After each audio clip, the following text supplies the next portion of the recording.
May aasahang bawas presyo sa petrolyo simula bukas pero kakarampot lang po yan. Kaya sigaw ng mga transport group kailangan ng aprubahan ang hirit nilang taas pasahe. At live mula sa Mandaluyong may Express report si Gerard de la Peña. Gerard, bangkado ba talaga yung gusto ng mga grupo dito sa taas pasahe? Alam mo, Ruth, bawat transport group ay iba ng gusto kung magkano nga ba talaga ang dapat idagdag sa pasahe natin, partikular na sa jeepney. Pero kung maaalala natin itong Marso, dapat nga ipapatupad na itong pisong dagdag singil sa pasahe sa jeepney. At yan ay nakabase doon sa petisyon na isinampa ng grupong Pasang Mazda, Altodap at iba pa mga grupo. Pero mismong si Pangulong Bongbong Marcos ang pumigil dyan. May hiwalay na petisyon naman ang grupong Piston para sa 10 pisong fare hike, habang 2 piso naman ang nasa petisyon ng grupong Manibela. Yan nga yung mga sama-samang ipinawagan ng transport groups kaninang umaga sa harap ng tanggapan ng Land Transportation Franchising and Regulatory Board sa Quezon City. Napapanahon na raw para aprubahan na ito at ipatupad dahil sa patuloy na pagsirit na presyo ng langis. Dahil pa rin yan, dun niya sa gyera sa Middle East. Ruth. Gerard, so balen nung nag-hearing yung LTFRB kanina, ano dyan yung focus nila doon sa mga binanggit mong iba-ibang amount na fare hike at may pag-asa ba na mapagbigyan yan? Alam mo, Ruth, ang sabi ng LTFRB, parang mahihirapan silang magdesisyon tungkol dun sa bagay na ito. Kasi pwedeng magkaroon ng taas ng pasahe, pwedeng dagdagan na lamang yung fuel discounts natin o pwedeng pareho nila itong ipatupad. May ilang grupo raw kasi, partikular na sa mga ruta nakakaunti yung mga pasahero o yung mga pasahero nila puro mga estudyante. So walang pasahero pag weekend.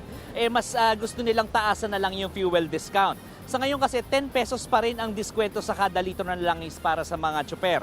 Habang yung mga mahabang ruta na maraming pasahero, mas pabor naman sila sa fare hike.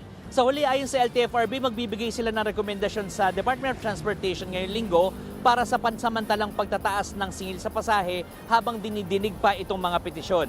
Nagsumite naman ng rekomendasyon sa Malacanang LTFRB para sa pagtataas ng fuel discount sa 20 pesos per liter mula sa kasalukuyang 10 piso kada litro. Sa ngayon, itatagal na lang daw ang pondo para sa fuel discounts hanggang sa August 15. Kinakailangan daw magdagdag ng pondo mula sa DOTR na aabot sa 4.5 billion pesos para matustusan ang 20 pesos na fuel discounts hindi lamang sa mga jeepney at UV Express kundi sa lahat ng uri ng transportasyon. Sa susunod na pagdinig ay kailangan daw maimbitahan ng iba pang ahensya ng pamahalaan katulad ng Department of Energy, DepEd at pati na rin ang Department of Labor and Employment tungkol dito sa epekto ng fare hike sa inflation rate ng bansa. Sabi naman ng grupong Manibela, kung walang mangyayaring fare hike ngayong linggo, magkakasa sila ng tigil pasada sa susunod na Lunes hanggang sa Miyerkules. Ruth. Gerard, dito naman tayo sa rollback. Magkano ba ang inaasahang mapatupad bukas?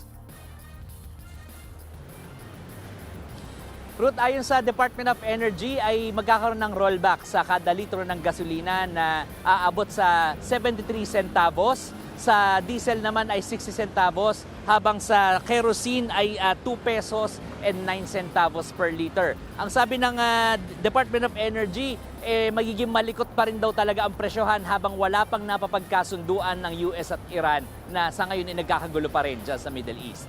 Ruth. Yan po ang Express Report ni Gerard de la Peña.